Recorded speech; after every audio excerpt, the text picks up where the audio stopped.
ಈ online rummy game ಚಟ ಹತ್ತಿಸ್ಕೊಂಡವ್ರಿಗೆ ದುಡ್ಡುಗೋಸ್ಕರ ಏನು ಬೇಕಾದರೂ ಮಾಡೋ ಪರಿಸ್ಥಿತಿ ಬಂದ್ಬಿಡುತ್ತೆ. ಅಣ್ಣನ ಮದುವೆಗಾಗಿ ಇಟ್ಟಿದ್ದ ಚಿನ್ನಾಭರಣವನ್ನೇ ತಮ್ಮ ಕದ್ದಿದ್ದಾನಿಲ್ಲ. ಅಣ್ಣನ ಮದುವೆಗೋಸ್ಕರ ಅಂತ ಮಾಡಿಸಿಟ್ಟಿದ್ದಂತಹ ಚಿನ್ನಾಭರಣ, ಆ ಚಿನ್ನಾಭರಣವನ್ನು ಕದ್ದಿದ್ದಾನೆ.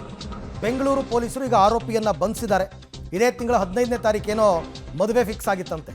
ಊಬರ್ ಚಾಲಕನಾಗಿದ್ದ ಆದ್ಯತೆಯಾಗಿ ಈ ರಮ್ಮಿ ಗೇಮ್ ಚಟ. ಸೊ ಹಾಗಾಗಿ ದುಡ್ಡು ಬೇಕಲ್ಲ, ಈ ಯಾವುದೇ ಚಟಗಳು ಹತ್ತಿಸ್ಕೊಂಡಾಗಲೂ ಕೂಡ ದುಡ್ಡಿರಬೇಕು.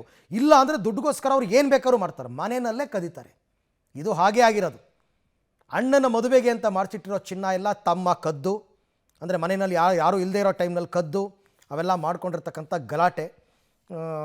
7 ಲಕ್ಷ ರೂಪಾಯಿ ಬೆಲೆ ಬಾಳ್ತಕ್ಕಂಥ 100 ಗ್ರಾಮ್ ಬೆಳ್ಳಿ, 102 ಗ್ರಾಮ್ ಚಿನ್ನಾಭರಣ ಎಲ್ಲ 7 ಲಕ್ಷ ಒಟ್ಟು ಚಿನ್ನಕ್ಕೆ ಅವರು ಇನ್ವೆಸ್ಟ್ ಮಾಡಿದ್ದು, ಅಷ್ಟನ್ನು ಎತ್ತಿದ್ದಾರೆ.